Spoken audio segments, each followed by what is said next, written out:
1,000 better 1,000 stories. better stories. 1,000 better stories. You're listening to 1,000 Better Stories, the Scottish Communities Climate Action Network's podcast sharing stories of community-led climate action in Scotland to help us all imagine the better and fairer future and transform what we think is possible.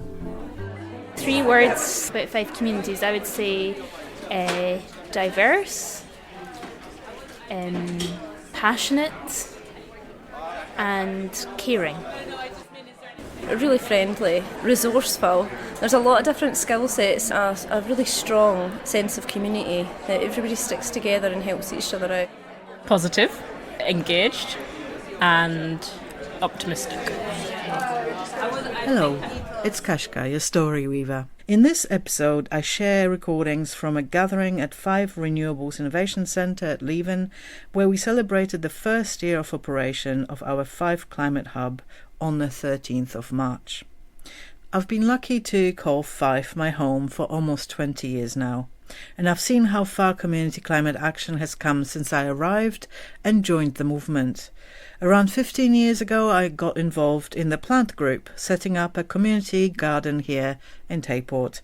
At the time, we benefited from the Scottish Government's Climate Challenge Fund, CCF as it was affectionately known, to give us our start. This support was phased out by 2022.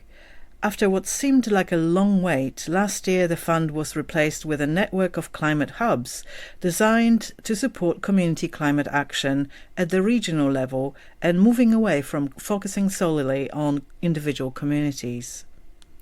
Fife Hub is just one of the 24 regional hubs currently funded by the Scottish Government, in the wake of the success of 2 Pathfinder hubs in Aberdeenshire and in the Highlands and Islands. Check out our interview with them from the link in the show notes, as well as some essays by my colleague Leslie Ann, who covered several hub events in the recent months. As you may know, FCCAN was instrumental in facilitating regional grassroots networking in the lead-up to hub formation, ensuring that their development was genuinely community-led rather than imposed from the top down. Fife was one of the few areas that did not need FCCAN's help, as Fife Community Climate Action Network, or FCCAN, had been well established here for years and had already built a solid foundation for this work, giving them a bit of a head start. The gathering kicked off with Craig Leach, hub manager, speaking about the nature of the work and the achievements of their first year. But recently, I've been talking to and visiting a lot of new climate hubs, and they want to know what's in store for us, what advice have you got? And what I've been saying is that you're in for a whirlwind of delivery. You're going to be doing lots of little bits of support for lots of different organisations. It's going to be a roller coaster of small grants, of signposting, of sharing resources, lots of social media posting. Just lots of little small steps, little bits of bespoke support here and there, and a never-ending stream of consultation responses, and so on and so on. And when you're doing all these little things, when you're lost in that storm, it can feel like all these little bits of help that you're giving are insignificant, especially when you're looking at that global challenge that we're up against. But actually, when we hit 6 months and we stopped and I took my head away from the desk and I looked back, I realised the difference and the impact of all those little steps. They all add up. And of course, when you think about how the action is amplified, when we connect and come together through events like today, the chats that we'll have in this room, you can see just how the power of local level climate action can make change across Fife. And I hope what we're doing as a hub is that we're making you feel part of a bigger movement, that we're not all alone in this, and that we can hope and push back against this big climate issue that we face. One of the launches I attended for a hub was the East Lothian Climate Action Network. They've just got going, they're about 2 or 3 months in. And they opened with a song, actually, which you'll be glad to know I'm not going to do, because they invited along Victoria Hume, and she'd just written her latest album, which was inspired by the book called Less is More, How Degrowth Will Save the World. She shared the video for her song, and she teamed up with an artist, Daisy Moss, who worked with fungal mycelium.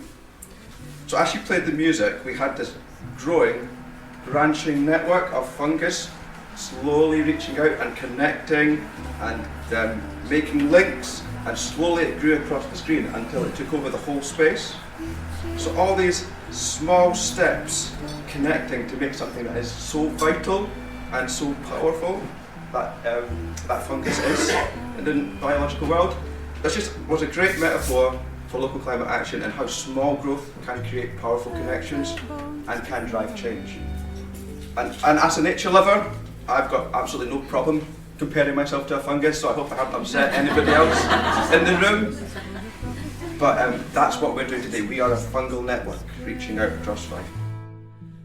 Ideas move like lightning between us when the noise disappears. A certain kind of Fife Climate Hub is run by Fife Communities Climate Action Network. And just in case you don't know, FCCAN is a network of community groups in Fife that are taking action on climate change, and its aims is to empower and enable communities to create a low carbon future and promote local resilience and well-being. It was set up in 2012 by leaders from local climate groups who were already taking climate action, and they wanted to get together to amplify their efforts. So it continues to be governed by a board of volunteers from local groups, and it's grown from a starting point then to have now over 50 member organisations, which is mostly made up of grassroots community groups. And it's through the Fife Climate Hub that FCCAN is able to deliver its goals. So Fife Climate Hub empowers community-led action on climate crisis. We build capacity of existing community groups working on climate and deliver stronger collaboration between them. We reach beyond the climate engaged to grow a diverse network across Fife, and we provide a voice for our members to influence local and national policy. Together we're driving change and strengthening climate resilience in Fife. And the vision is for a growing Fife-wide network of groups taking action to meet the needs of their communities.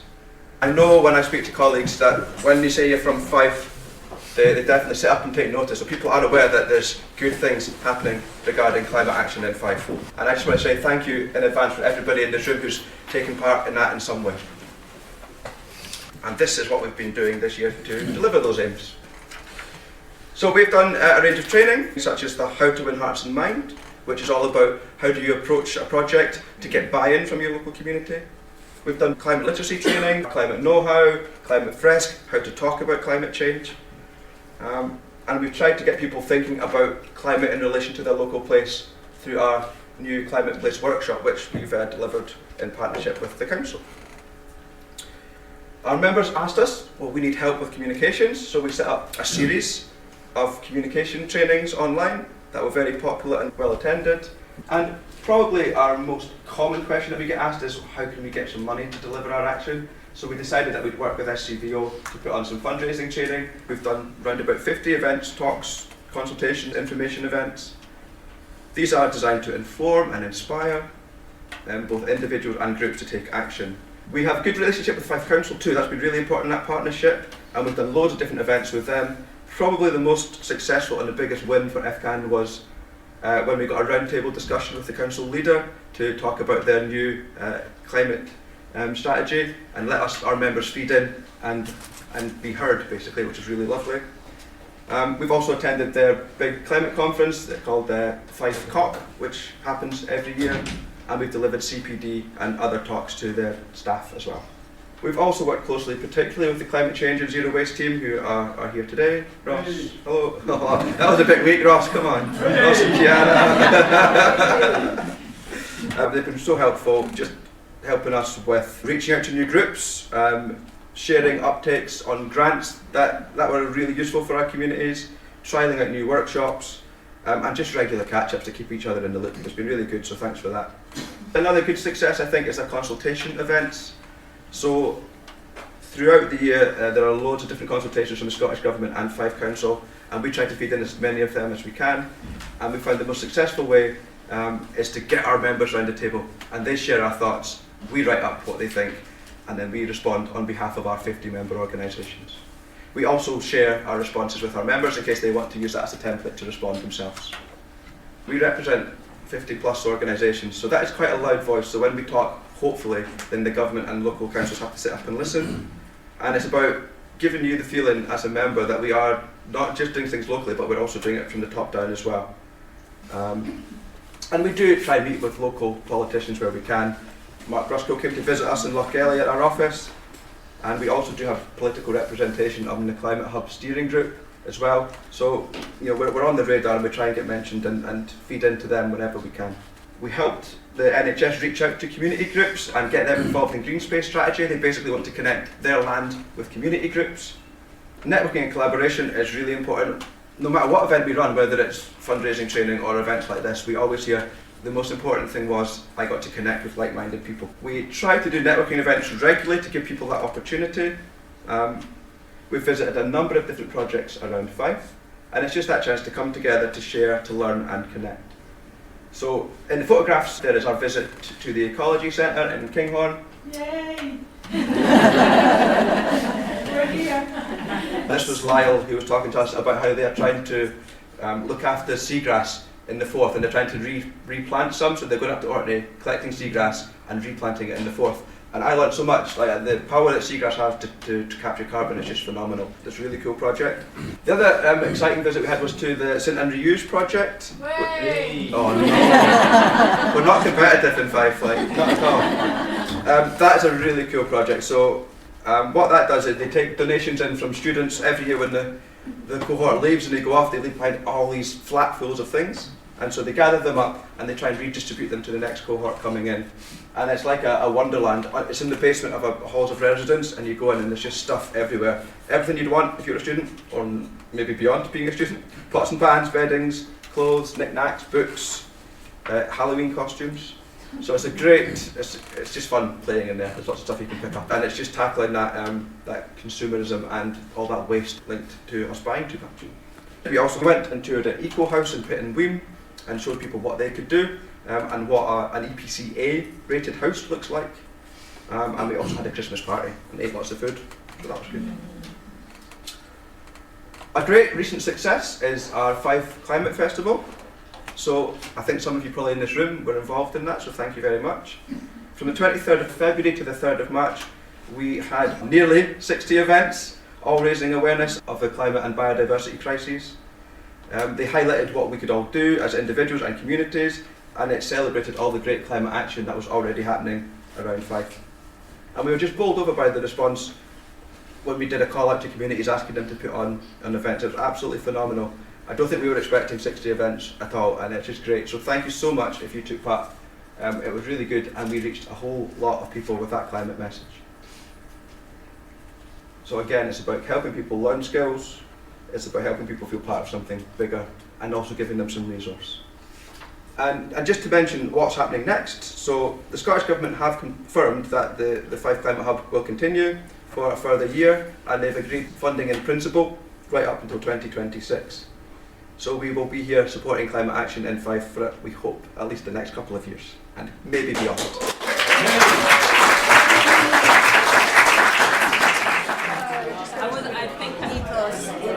I think one of the things that makes the Fife Climate Hub unique is the really close relationship they have with the local authorities. I'm Ciara Fingland, and I'm an environmental strategy officer in Fife Council's Climate Change and Zero Waste team, but I predominantly work on the Climate Action Fife project as the Public Sector Engagement Coordinator, or what I shorten it to as the Bridge. Right from day one we've been really kind of keen to support and work with them, and I think through that we've already seen some quite transformative change, particularly making transparency between the community sector and public sector a bit more clarified, but also engaging a little bit more meaningfully, particularly when we're thinking about consultations, which we hope will actually positively shape and inform policy and strategy documents, and certainly through the climate strategy refresh that Fife Council's recently just issued.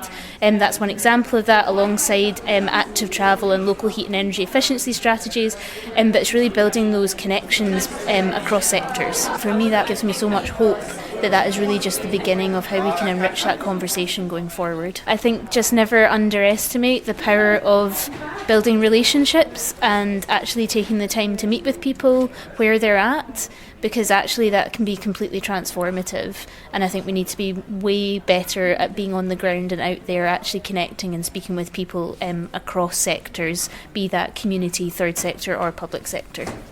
I think one of the biggest challenges, and again this isn't necessarily unique to the Fife Climate Hub, but it's certainly something that is a barrier, is this lack of long-term funding.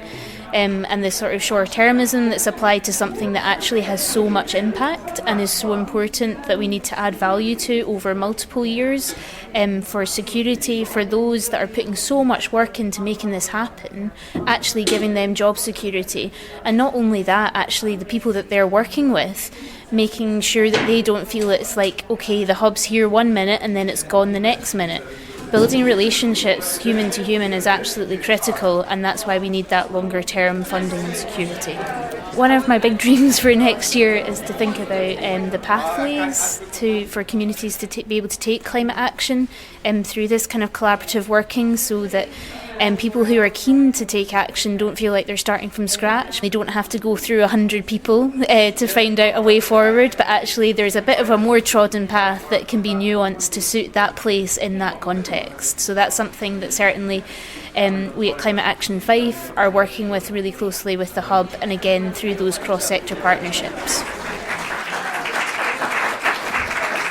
The final success I want to share with you is the community climate grants. So this was where we teamed up with Climate Action Fife to offer two distinct funds. We had the Small Grants Fund, which was up to £500 for groups to run climate-related events and activities that increase knowledge and awareness of the climate emergency or build skills and confidence to take action. And we also had our Seed and Development Grant, which offered up to £1,000 to any Fife community group who wanted to start up a climate project or build their capacity to deliver local climate action in some way. So together we called these the Community Climate Grants, and we supported 39 projects from 32 different organisations. So we did have, Aberdour Climate Action Network, but we also had the Leslie Golf Club. And I think Leslie Golf Club is one of my favourites, because they had made the connection between flooding from their land going on to local houses, and they'd linked that to climate change and figured it was all connected. And so they were going to tackle that with their local community. We also had a good variety of projects, a lot of action, but also more kind of capacity building. So place planning, we had infrastructure being bought at the YMCA, and also web design as well. So it's actually helping groups do actions, but also to develop themselves as organisations too. We've got good coverage across Fife too, so we reckon we funded 14 of the 17 postcode areas in Fife.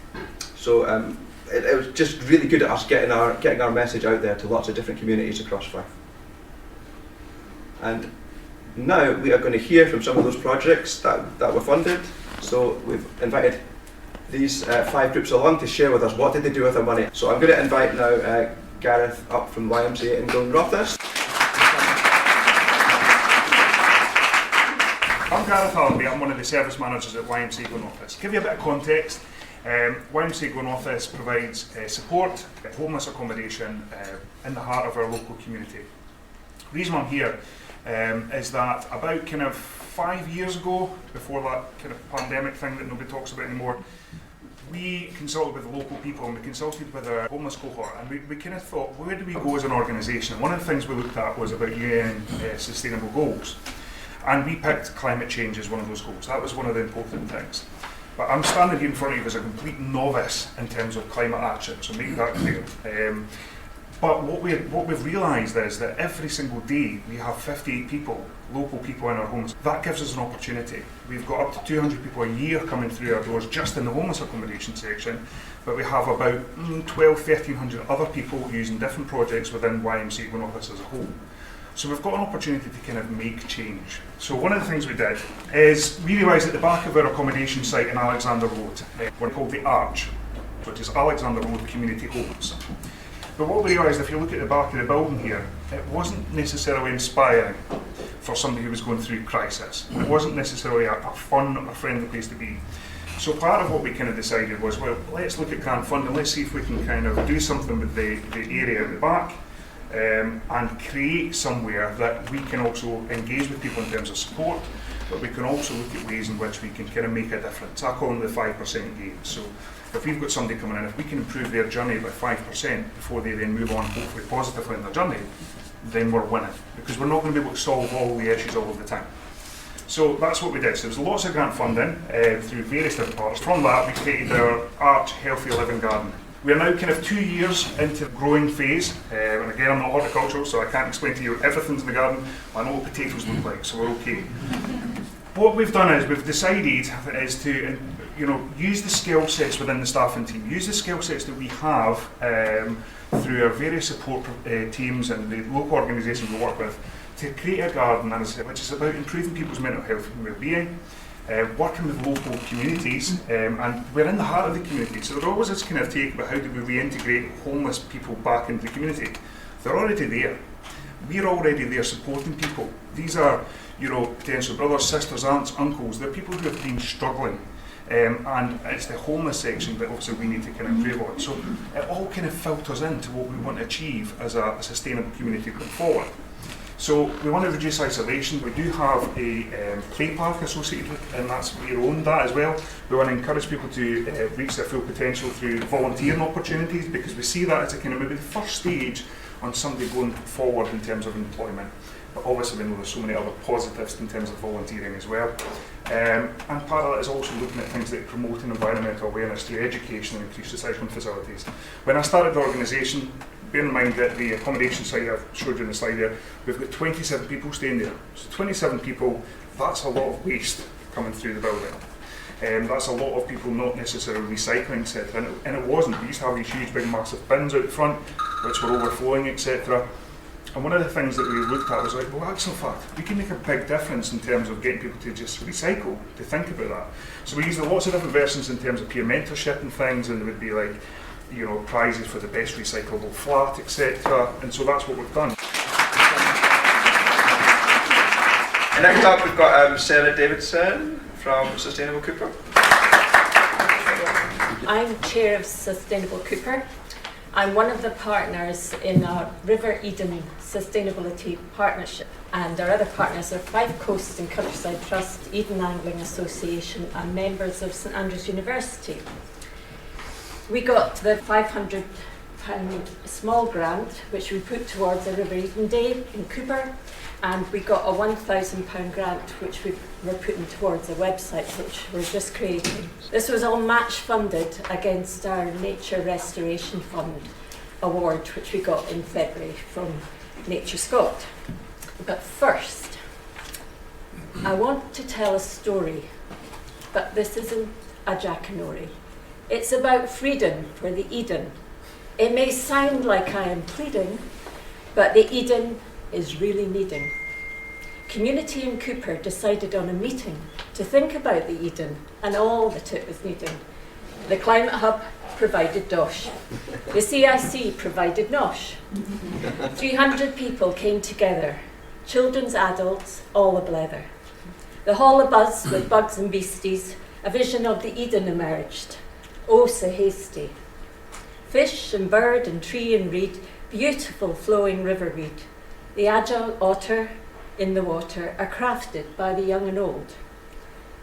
Whilst plans are made to be so bold, to say that people want a river, clean, alive and all a shiver, sparkling, lively, bright and gay, the Cooper people on that day gave a pledge to care, to notice if we dare when our river needs help, and our poor Eden needs help. 10 years ago, you would see a beautiful green river going through the middle of Cooper and had little white flowers on it. That has gone now.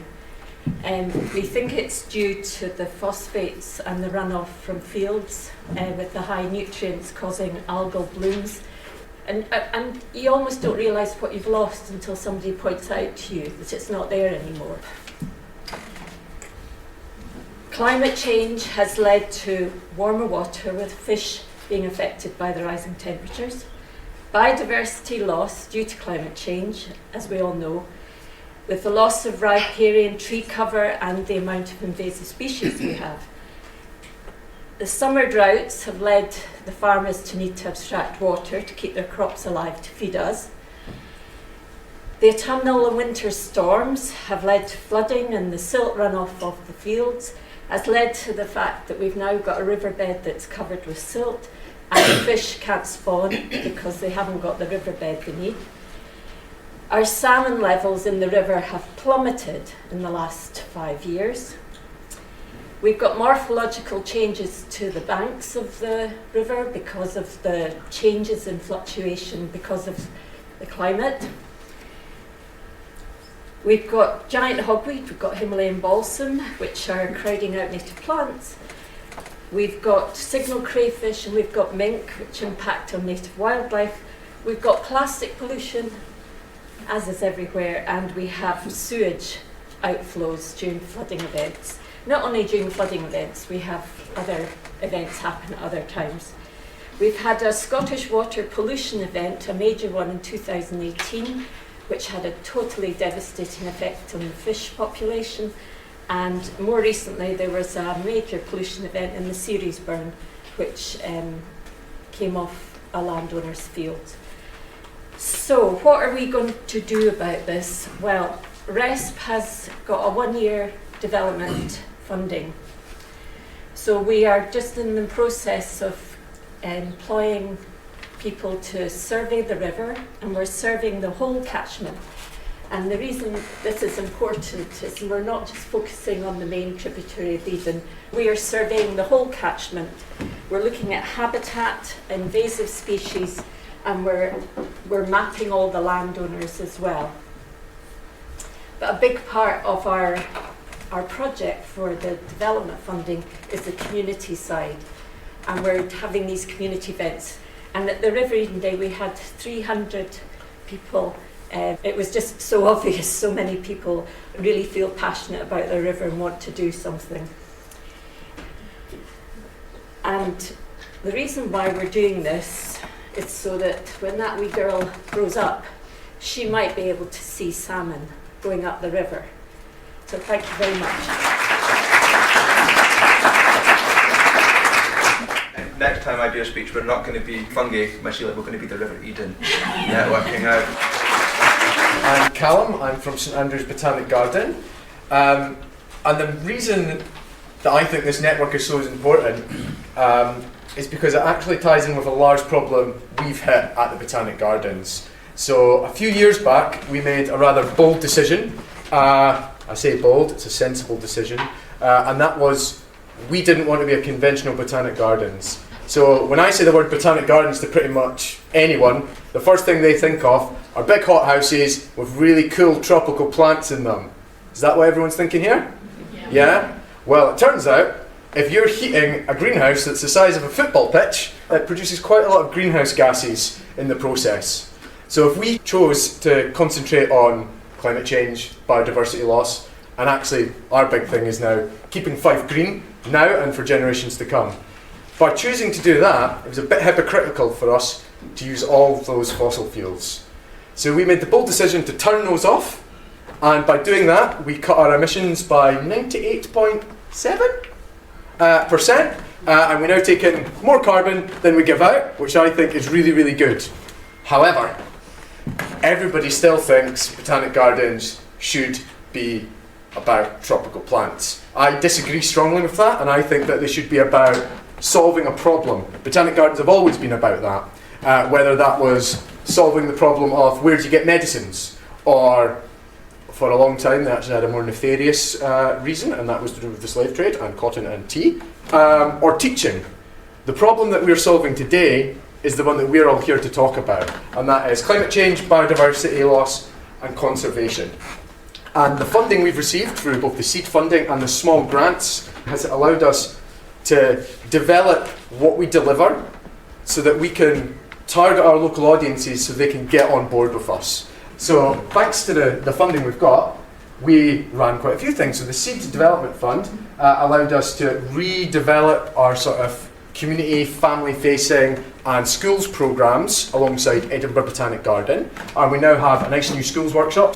Turns out that's been quite successful, so I've been running about pointing at owl pellets, picking up badger poos, dissecting those with kids, all these sort of things for the past month or so. As part of Fife Climate Festival, I also delivered a public-facing day, our Botany, Bugs and Birds Day, where we had kids coming along. They took away the simple message that you don't need greenhouses at a botanic garden. That keeping Fife green is what's really, really important. And then just to keep their grass growing a little bit longer, because that's another big change we've made at the gardens too. And we've let all our grasses grow long to encourage biodiversity. Then on Friday the 1st, we delivered a lecture by Sean to an audience of our friends of the Botanic Garden and also community members from around the place from certain organisations that we invited along, all about the importance of how we communicate climate change, biodiversity loss and conservation to young people. And then the last thing that we did, which was with the Small Grants Fund, we were running a Conservation Evidence Day where we invited organisations such as yourselves and local landowners to come in and take part in a workshop with Bill Sutherland. And that was all about how we can use evidence to make better decisions and more joined up decisions when we're doing stuff to do with conservation, especially in an area like Fife. And as part of that, there's a little bit of communication training on how you can talk to the public about climate change, followed by you getting released on the public after that.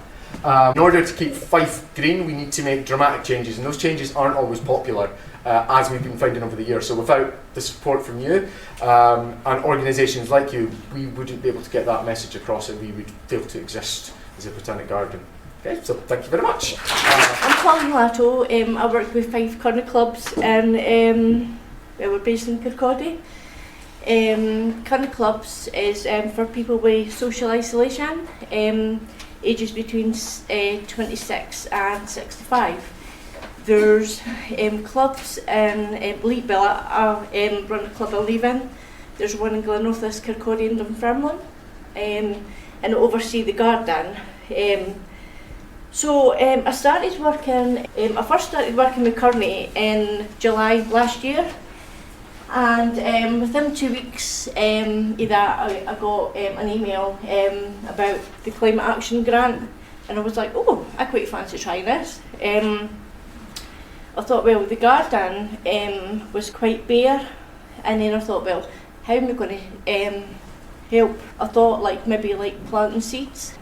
So obviously I got the grant, thank you so much. The 34 members went through the project, and what they've done, they've actually planted seeds, and they've watched them grow, they've nurtured them, they've watered them, they've took them home, they've looked after them. Some of them's brought them back to the garden, some of them's actually kept them at home, and it's been educational to them, and it's been educational to their families as well. And it's just been awesome to see. They're just so happy. There was somebody that actually grew, I can't remember what she grew, I think it was courgettes, and she seen the wee courgette coming up, and she was like, oh, my plant, my way. And some of the feedback we've got has been really good. So what the benefits were for growing fruit and vegetables, for the environment and the consumer. So I spoke to all the members, spoke about less chemicals, knowledge of planting and gardening, taste better, pride, purpose, cheaper and self-satisfaction, self-motivation. Some people with mental health don't get up in the morning, so then this was like a motivation for them to get up, water them, like a sense of responsibility. So that was good. And obviously less plastic and emissions. I really should have had favourites, but it's actually the girl that says I'm a plant mummy, and she was so proud. But the day that she came to give me the plants, it fell on the ground, so she was gutted. And I was gutted for her, because I'm a plant mummy too. So that's more pictures. And see the smile on people's faces and the achievement, it was really good. With the project, we had the Climate Action Festival plus the Curry Open Day. 50 plus members came through the doors, and it was absolutely awesome. People from Clear, Greener, Kirkcaldy, all different other networks, and it was just nice to see. And that's my word, networking. Hi everyone, my name is Nikki Francis and this is my partner in crime, Joe Hobbit, and we're here to talk to you about a project that's close to our hearts, and that's the Big Green Market. So our motivation for starting up the Big Green Market is summed up by a fabulous Sir David Attenborough. Stop waste of any kind, stop wasting energy, stop wasting food, stop wasting plastic, and stop wasting time. So how did the Big Green Market come about? Well, during lockdown, you remember everybody was getting rid of things in their house.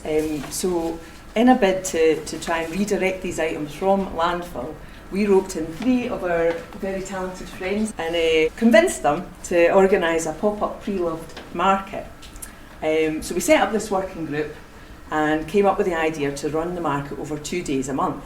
The first market was born in July 2021. Fast forward 2.5 years later and 57 markets later, we now have around 500 people coming every month, a fantastic team of volunteers, and all the profit that we've kind of made once we paid for the hall hire and the lock-up and stuff, and all our volunteers get a coffee voucher for a local cafe, that's very important, but any profits that have been made have basically gone back into the community, so all the different local community groups can get some money. The market is entirely run and organised by volunteers. One of my favourite things about the market is all the people that I've met. We're like a big happy family and there's so much laughter and banter. It's really special coming together and working towards a common goal. That's very true. So what next for the Big Green Market? So we've already changed the focus of where the money from the market goes to. Nikki's already said about it going out into the community, which we felt was really important. Coming out of COVID, a lot of the groups hadn't been able to do their usual fundraising events, so we kind of gave the money over to them with no strings attached, assuming that they were best placed to know how to spend that money.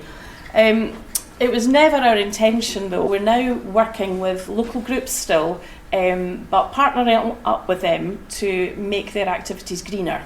So instead of giving money to the Scouts, £1,000, here you go, we might give money to the Scouts to go on an environmental-led field trip or to work on a community garden or something like that. So it's about kind of trying to get people thinking about their own environmental impact.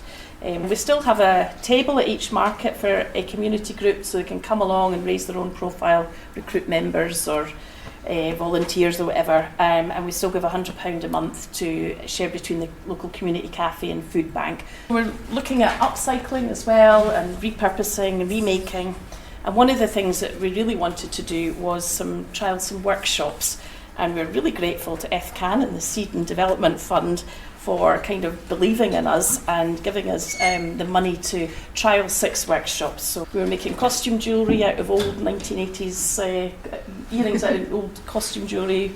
We had sewing repairs, we had shashiko, Japanese visible mending. We partnered up with the Dr. Bike guys from Green Kirkcaldy to do a bike repair, and we did electrical pat testing and repairs as well. They were really popular, fully booked, and it was great. So we're really hoping to develop this whole thing further, some more workshops. And news fresh off the press yesterday is that we've been successful in applying for an Awards for All, so we've just been given almost £20,000 to cover the next 2 years to roll out.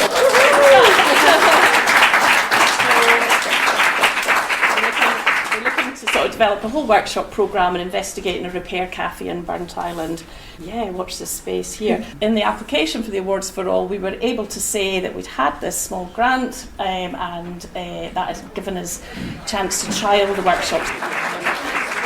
When we gave out the climate grants, I didn't know what actual effects that would take and the wider ripple effect of each little grant has taken. So it's really nice to actually meet people and to see those things that have actually happened. I particularly enjoyed the presentation by the recipients of grants. It was really interesting to hear how each group had taken this climate emergency, very scary, huge topic, and taken the thread that was relevant to their local community, the thing that they could do to make a change, and that was inspiring to me. I'm Holly Cowie. I'm here as the event illustrator, drawing scenes throughout the day. So I've been more focused on the visuals than listening. There's a lot of people chatting because that's part of what this event is about, making links and having conversations. I think listening to Jess Pepper talk about climate cafes was interesting. I was inspired to hear how the climate cafes seem to be taking people who wouldn't necessarily maybe had a want to talk about climate but didn't have a space to do it, and so a key message from me has been to do with diversity and inclusivity and getting people from all sides of the conversation to speak to each other, because you can't make progress without everyone on the bus.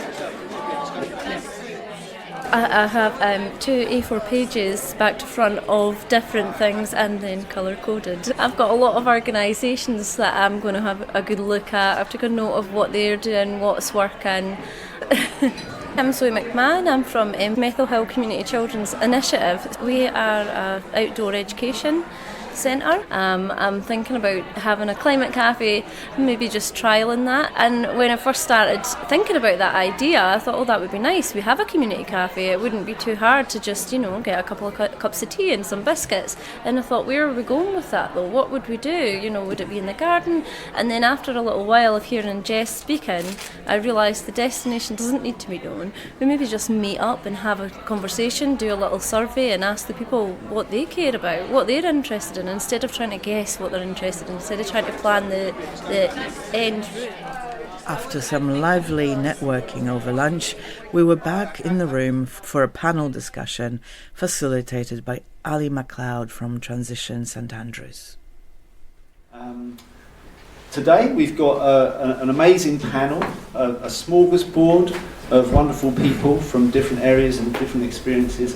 And first of all, we're going to do a quick run through of the panel. They're going to present the work that they're doing. So first of all, it's great to have Councillor Jan Wincott here. Jan does some incredible stuff. I think it's quite telling that my title is Environment and Climate Change, because climate change is the first time it's actually featured in a portfolio or a strategic committee in Fife Council, and I think it's kind of showing the commitment that the council has to actually making a difference. The environment bit was a little bit of a shock for me, because I thought it was all about planting trees and looking after animals. It turns out it's about bins and brushes and recycling centres and everything as well, but that's an opportunity in itself, because if you can make a change to the waste stream, then that is a huge impact on our carbon footprint. Fife Council declared a climate emergency back in 2019, and then we had the COVID pandemic hit us, which kind of put a bit of a spanner in the works for it. Last year we started actually looking at our climate promises, formulating a refresh of our climate strategy to try and bring people along with us, looking at the areas that we could influence, that we could engage, and more importantly where we could listen to the people of Fife. Because for me, we don't do climate change to people, we collaborate. And without that collaboration, we're all in the same boat, and it's sinking rapidly at the moment. So we formulated our new climate strategy. It has what we call our 3 big moves, and one of those moves is community. Without the community engagement that we have, and we have with partnerships like Climate Action 5, like FCCAN, Greenpeace, Coddy, we're not going to make the difference that Fife needs and the people that actually need it. Next up was Crispin Hayes representing FCCAN. Just a tiny bit of background about FCCAN, a bit of what, why, how. I'm a Sustainable Cooper member and I'm one of the directors of FCCAN. So what are we? This is a bit out of date, although I only did it last week actually. We're not just 40 members, we're 50. This network is growing quite rapidly actually. It's really getting some critical mass. And it's bringing together all sorts of different groups. The majority that don't have any paid staff. It's spread across the whole of Fife. So I think it's a really important organisation for this movement. Craig's talked about some of the stuff that Climate Hub's doing. This is what's FCAN, so it's preceded Climate Hub. But you get the idea of what we're trying to do here. It's the sort of thing that you'd expect us to be doing with a focus on climate, low carbon, and people. So this is also about just transition. And that's why I think it's really important, some of the conversations I've been having over lunch, talking to folk about how we can engage with people that aren't part of this conversation. The majority of Fifers aren't part of this conversation. And so I just want to run through some of the current projects. Climate Hub. I want to name check Susie Goods here, former Chief Executive of Greenpeace and Friends, who was instrumental in making Climate Hub happen. She drove it forward through years of porridge with Scottish Government trying to get this over the line. Climate Action Fife, that's been an important project for us. Fife Environment Partnership, which is a public sector forum talking about the environment. For most of the last 8 years, FCCAN's actually been the only third sector representative. Sometimes Fife Voluntary Action's there. It's actually built really useful relationships with Fife Council and other public sector organisations that have really helped actually these other projects that we're engaging with. Local paths to net zero. So some of you might be able to see this graph that's on the bottom left. This is from the UK Climate Change Committee, and it's about trajectory taking us to net zero. That's for the UK, so it's being monitored, but actually we don't have that for Fife. How do we know what's going on in Fife? We don't know. So this project is pretty ambitious to try and work out, actually, with what data there is, can we work out what's happening. So find out the Fife Community Renewables Project, which is a project I'm leading on. It will be spun out of FCCAN into a new organisation, but it's about creating a community renewable. We're looking at 6 sites, actually vacant and derelict land sites, and we're just doing the feasibility right now. And our focus will be about community benefits and actually how we can actually have climate-related community benefits. Okay, I'll hand over to Lauren Brooke, CEO of Greenpeace and Friends and Climate Action Fife. For anyone who doesn't know about Greenpeace and Friends, we're a community-led charity working locally to bring people together to take positive action on the climate emergency and support people through, sorry, I just noticed Michelle taking a picture of me, through fuel poverty and food insecurity. So we deliver a range of projects, events and skill training. So I'm going to tell you a little bit about our Climate Action Fife project, which has been mentioned a few times today. Climate Action Fife is a national lottery-funded partnership project. It's 12 partners in Fife. Greenpeace and Friends is the lead partner. Other partners include Fife Council, FCCAN, Fife College, Fife Coast and Countryside Trust, Youth First, Orr Valley Housing Association, and quite a few other community groups who are members of FCCAN. We've been working since 2020. We're now in year 2 of a 5-year project. And basically, we're working to help people, groups, organisations, businesses in Fife make it normal to talk about the climate emergency and to take action. I've got a long list of all the activities because there are a lot on the project. We help local people to understand the connection between the climate emergency and the impacts in Fife through our Fife Climate Know-How courses and through climate change engagement events with lots of different audiences. We support local businesses and community organisations to reduce their energy use and food waste. We show people how to look after their gardens in a climate-friendly way. We help people cosy up their homes and save energy. We teach people to cook meals that are local, seasonal and have less meat and dairy. We promote active travel and discuss climate-friendly holidays. We support communities to plant trees. And finally, we are building capacity in other groups and organisations to take action in their communities, working closely with the Fife Climate Hub. Last year, our first year of the 5-year project, we worked with 7,000 people to save 18,644 tonnes of carbon dioxide. So, Sandy, Women's Climate Action and paper boats, which are really interesting to hear about. Yeah, I'm basically a full-time climate activist.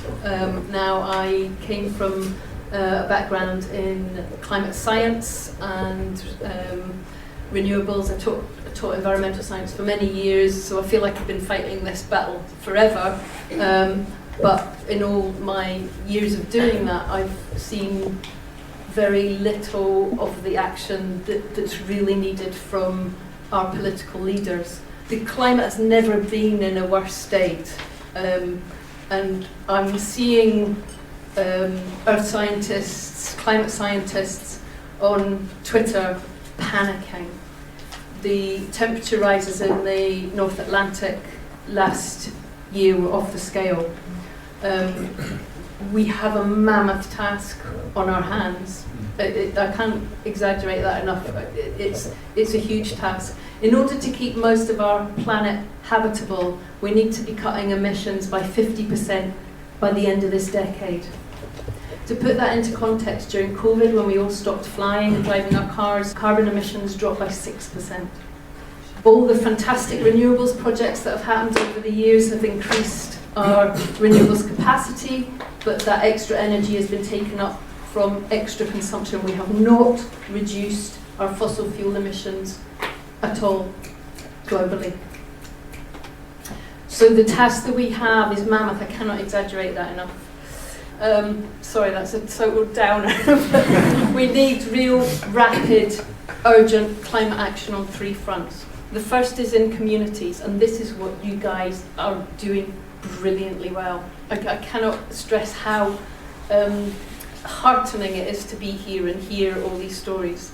But there's 2 areas where we need to get more proactive on action, and the first of those is in finances for fossil fuels, and the second is political action. One of the things that we set up a few years ago was Women's Climate Action. The greatest agent for political change that you have is consumer spending. Consumer spending. Where you spend your money matters, where you have your money in the banks, in the building societies, your investments, pensions. When I speak to most people on the street about climate, I would say 70 to 80% of people really do care about climate change and want to do something. If you ask them what they're doing, they'll tell you they're recycling. Fantastic. But the battle is so much bigger than that. So Women's Climate Action came about to direct people to use their consumer spending power. So it tells people where they can change their bank accounts to ethical banks, where they can change their pensions to. Why women? Because generally, very sexist, but women tend to be in charge of the household expenditure. So where you're buying your energy, all that kind of stuff. We're probably going to rebrand to People's Climate Action just to make that more inclusive. How do we get more people involved in activism? One of the things that we need is a biodiversity of activism. So most people think of climate activism as gluing yourselves to motorways or recycling. It's one end of the scale. So there needs to be a biodiversity. So one of the other projects I'm involved in is paper boats. We get called middle class a lot. There's another word tagged onto the end of that, which rhymes with bankers, which I won't repeat. Genuinely, that's who I am. I'll take it. But we need to be speaking to everybody in society. We're not going to win this battle on social media because it just reflects back to us what we're putting in. So we need to be talking to everybody about this. So if I'm talking to middle class people, I'll take that because we need to convince everybody. So paper boats, we're a bunch of writers really.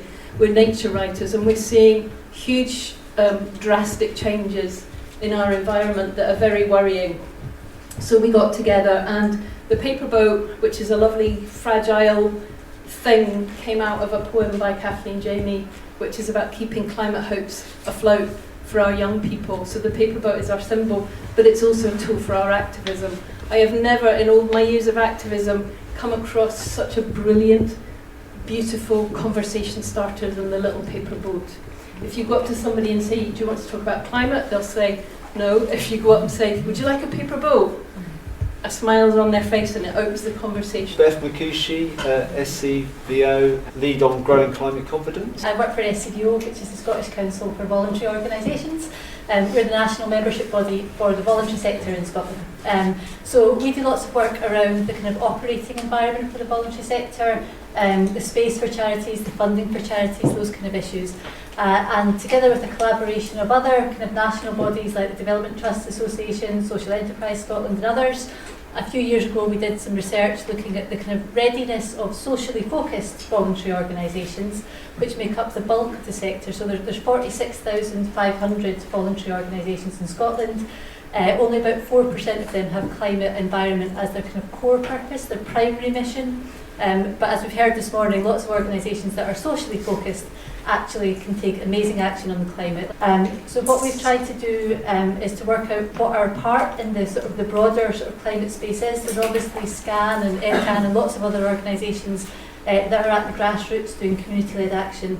What we've done at SCVO is develop a website and some resources to help socially focused organisations that aren't yet sure how to relate climate to their kind of social mission to work out how to do that. And for those that need to do work on their carbon footprint, for the bigger organisations that maybe run a building or have a lot of staff or have a community transport fleet, We've developed a kind of net zero scorecard that helps organisations do a quick assessment of where they are around net zero and what action they might be able to take. Once you fill the scorecard in, you get a kind of email journey with a bunch of actions and signposting on to other sources of support. The other part of the website is big funding search. So we've been working with the Environmental Funders Network. So recently we've tagged all of the funds that are available in Funding Scotland, which is our national funding search, with nature, for example. So any fund that would support a nature project now has a nature tag. So if you go on there and search for nature, all the funds should show up. So we're trying to basically tie up where we can more information, more advice, more access to funding information for organisations that want to try and take climate action and relate it into their kind of full social mission. Just going to start with some questions, really. And I guess the first one is where we're at. Where do you think Fife is now on this response to the climate emergency? How well are we doing? How well are we doing? I mean, we are taking steps to try and help our communities to actually survive what's coming through to us. We've got initiatives like a property resilience fund that we're going to be launching in the next month, which will be open to householders to help flood-proof their property. But it's mixed. I mean, Fife has got a huge coastline. If you look at what would be needed to actually protect our coastline, it's a challenge. But just the fact that I'm here today talking to you, I hope gives you some confidence that we're actually taking this really seriously. It's a challenge, and I'm not going to lie about it. We can't do everything, we can do some. And again, these events are really important to hear what matters to you. I'm afraid not very well, is how Fife and most of the UK and much of the developed world is doing. We're not doing enough. We're not doing it quick enough. I'm kind of frustrated about the lack of traction that climate change has really got amongst the popular psyche. But it's empowering also to realise when you come to a meeting like this that there are people that are concerned about it. It's just a minority at the moment, turning around the juggernaut of business as usual is a slow process, and I'm concerned that we're really running out of time. A lot of our progress so far has been decarbonising the electricity grid, basically getting rid of coal-fired power stations.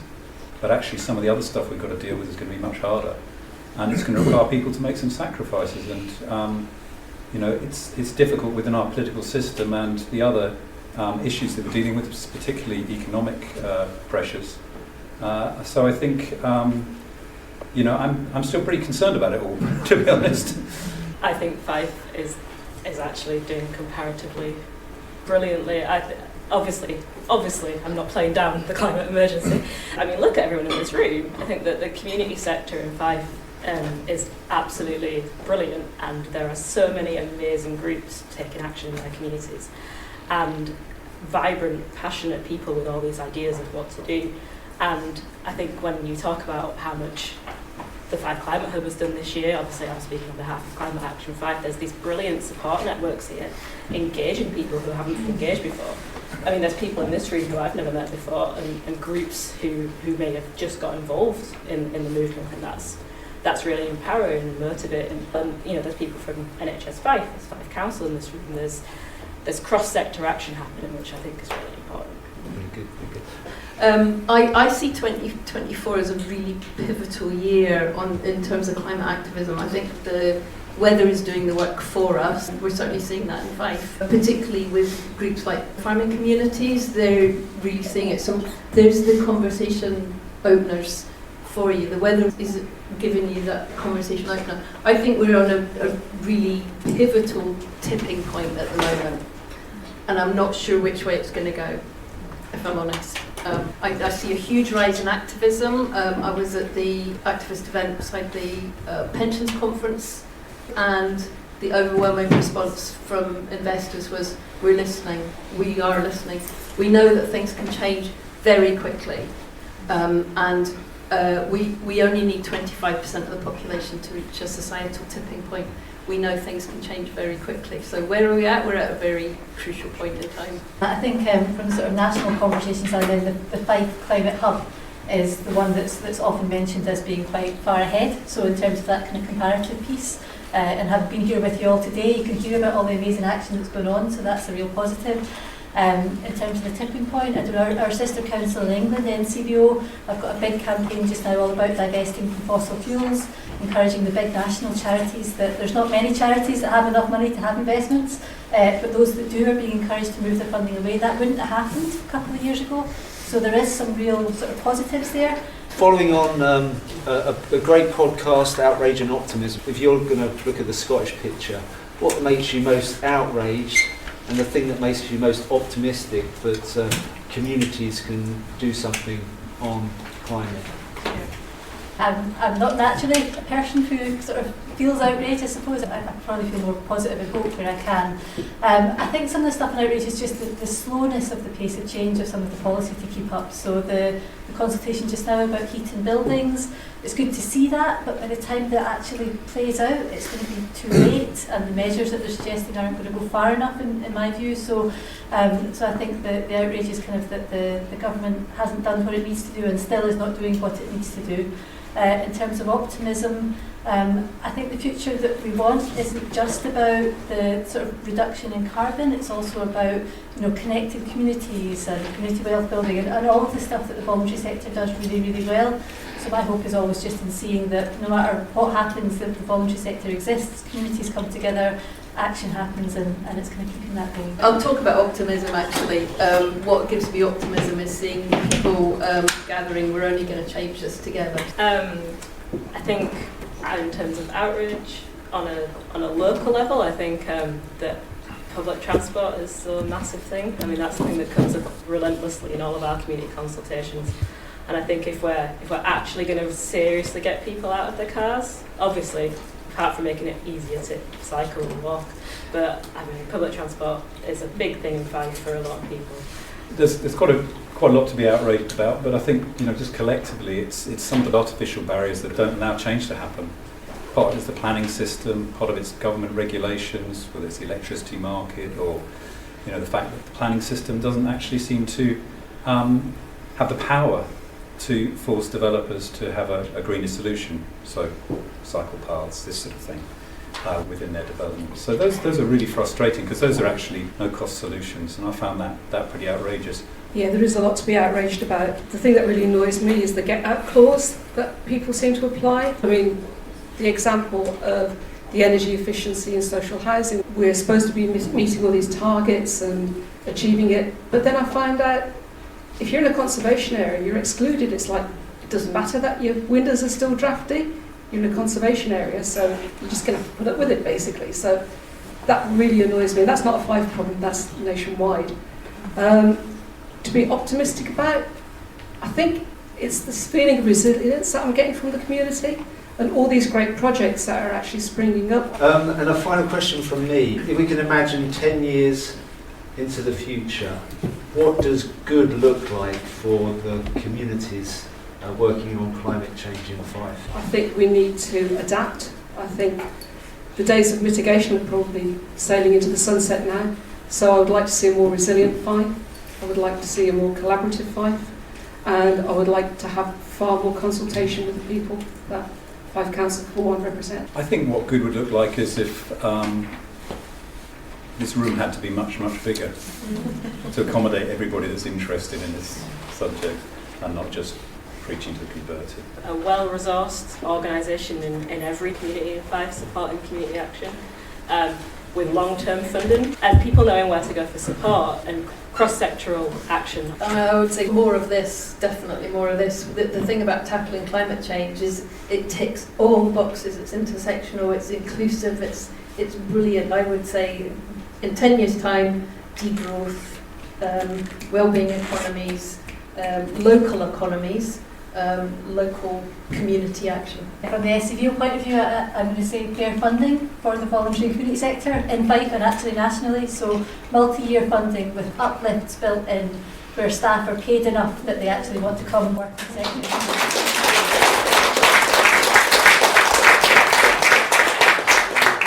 I think in a general election year, everybody needs to be pestering their politicians in wherever they are. So we're doing that through paper boats. It's about the biodiversity of action. What's going to get people to actually make that connection with their political candidates, and whether that's making a paper boat or writing them a letter or singing them a song. I think there's climate and ecology bill. If your local candidates are supporting that, then you can vote for them, and whatever political party they're in. Okay. Okay, thank you very much. I found that absolutely fascinating, and that was a really nice point to end on. A call for action to everyone in the room to encourage others to get involved in engaging in this in a democratic process. So I'd just like to thank everybody on the panel. The gathering left me recharged. It was inspiring to see what can be achieved by our communities with time to build relationships and long-lasting passion and commitment of people on the ground to make the place they live better for everyone. We've come a long way in Fife, but there's still a long and increasingly rocky road ahead. It's going to be difficult, and it's clear that without consistent financial investment and leadership from our governments, we will not get far. But it's also clear that people from all backgrounds want governments to lead on climate action. Recent surveys by Climate Outreach show that most of us believe climate change should sit above short-term politics, that we want to press on with actions towards net zero, and that we are happy with significant government spending on such action. With that in mind, I've linked a couple of reviews of party manifestos on environment in the show notes for you. Hopefully they will help inform your voting in the general election on the 4th of July and beyond. I will leave you with last words from Craig and the mycelial network music from Victoria Hume. See you on the other side. It's just been a fantastic buzz, and it's just the connections of different people. I'm living here with that feeling that we are all here, we're all in this together, and we are making progress. When you come together like today and you just share and connect, then you realise actually that there's power in a movement and power in coming together, and that's what the hubs are about, it's what the climate cafes are about, Climate Action Fife and all that.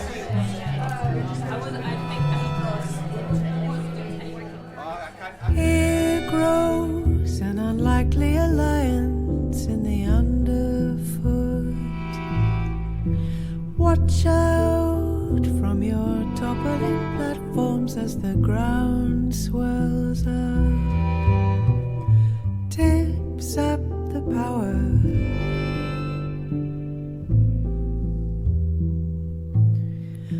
Now comes the hour.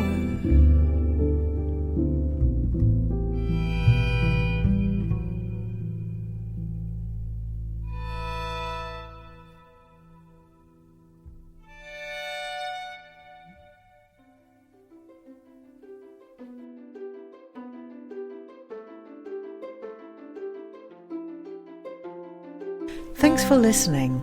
If you enjoyed this episode, please give it a like and share it with others. It'll really help us reach a wider audience. If something exciting is happening in your own community, be sure to let us know so that we can help you tell your own story. You can drop our story weavers a line at stories@scan.scot. It's scan, SCCAN, .scot, SCOT. We also offer training and mini-grant support to community storytellers. To keep up to date with our offerings and everything SCAN, check out our website at scan.scot or find us on Twitter, Facebook or Instagram, or simply sign up to the newsletter.